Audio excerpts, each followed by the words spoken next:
Friends, എല്ലാവർക്കും അന്നകരീന വ്ളോഗ്സിലേക്ക് സ്വാഗതം. ഇന്ന് കോഴിക്കോട്ട ശനി അല്ലെങ്കിൽ ലാസറിൻ്റെ ശനി എന്നാണ് അറിയപ്പെടുന്നത്. ക്രിസ്ത്യാനികൾ വെളിയ നോമ്പിൻ്റെ 41-ാം ദിവസം ഉണ്ടാക്കുന്ന ഒരു പലഹാരമാണ് കോഴിക്കോട്ട. കർത്താവ് 40 ദിവസം നോമ്പ് നോറ്റ് വീടിയതുപോലെ പുരാതന നസ്രാണികൾ 40 ദിവസം നോമ്പ് നോറ്റ് വീടുന്നു. എന്നാൽ പിന്നീടുള്ള 10 ദിവസം കർത്താവിൻ്റെ കഷ്ടാനുഭവത്തെ മോർത്ത് നോമ്പ് അനുഷ്ഠിക്കുന്നത് കൊണ്ട് അത് വരെ അനുഷ്ഠിച്ച് വന്ന നോമ്പിൻ്റെ തൃഷ്ണത ഒട്ടും കുറയ്ക്കാതെ നോമ്പ് വീടുന്നതിനാണ് കോഴിക്കട്ട ഉണ്ടാക്കുന്നത്. കൊഴു എന്നാൽ മഴു എന്നർത്ഥം. നോമ്പിനെ മുറിക്കാൻ ഉപയോഗിക്കുന്നത് എന്നർത്ഥത്തിലാണ് കോഴിക്കട്ട എന്ന് ഈ പലഹാരത്തിന് പേരുണ്ടായത്.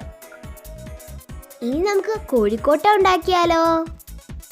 3 കപ്പ് വറുത്ത അരിപ്പൊടി ഒരു പാത്രത്തിൽ എടുത്തിട്ടുണ്ട്. അതിലേക്ക് ആവശ്യത്തിന് ഉപ്പ് ഇട്ടതിന് ശേഷം നന്നായി ഇളക്കി വെക്കുക. തിളച്ചുകൊണ്ടിരിക്കുന്ന വെള്ളം അതിലേക്ക് ഒഴിച്ചു കൊടുക്കുക. നല്ല ചൂടോടുകൂടി തന്നെ കുഴച്ചെടുക്കുക.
ഇപ്പോൾ അരിപ്പൊടി നന്നായി കുഴച്ചെടുത്തിട്ടുണ്ട്.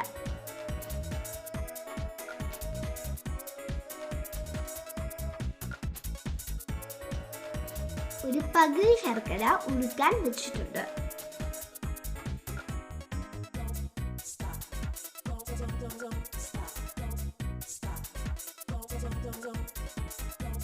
ഒരു മുറി തേങ്ങ ചിരകിയത് എടുത്ത് വെച്ചിട്ടുണ്ട്. 3 ഏലക്ക ചതച്ചതും കുറച്ച് ജീരകപ്പൊടിയും ചേർത്ത് കൊടുക്കുക.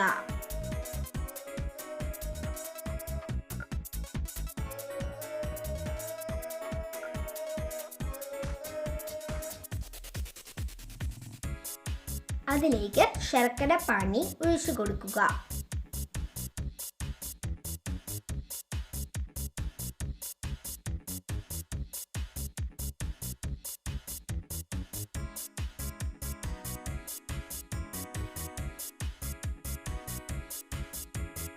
തേങ്ങയും ശർക്കരയും എല്ലാം കൂടി നന്നായി മിക്സ് ചെയ്ത് എടുക്കുക.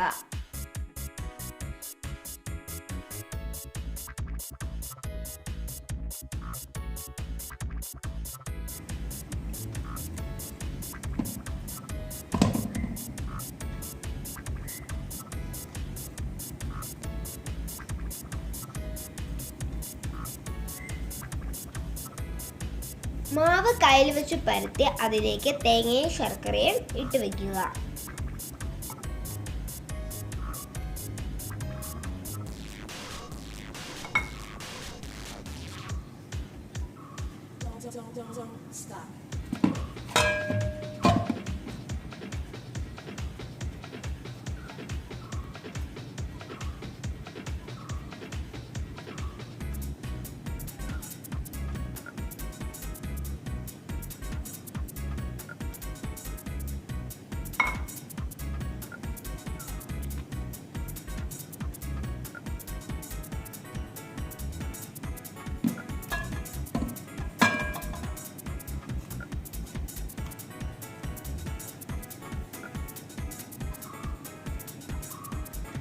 ഉരുളകൾ ആക്കുന്നതിന് പകരം അമ്മ പരത്തിയാണ് ഉണ്ടാക്കുന്നത്.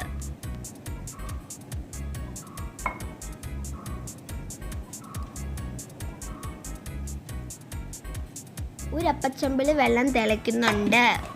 അതിലേക്ക് ഈ കോഴിക്കോട്ട വെച്ച് ആവി കയറ്റി എടുക്കണം.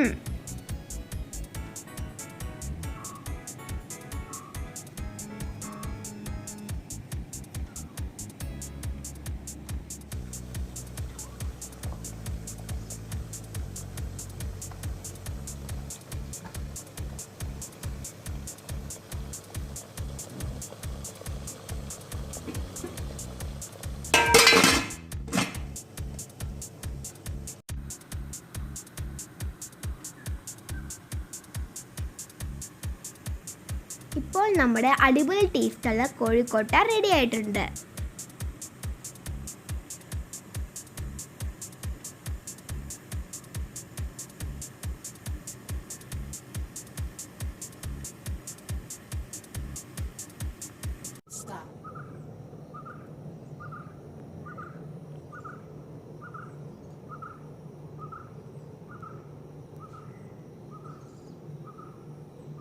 നല്ലൊരു വീഡിയോ ആയിട്ട് നമുക്ക് വീണ്ടും കാണാം.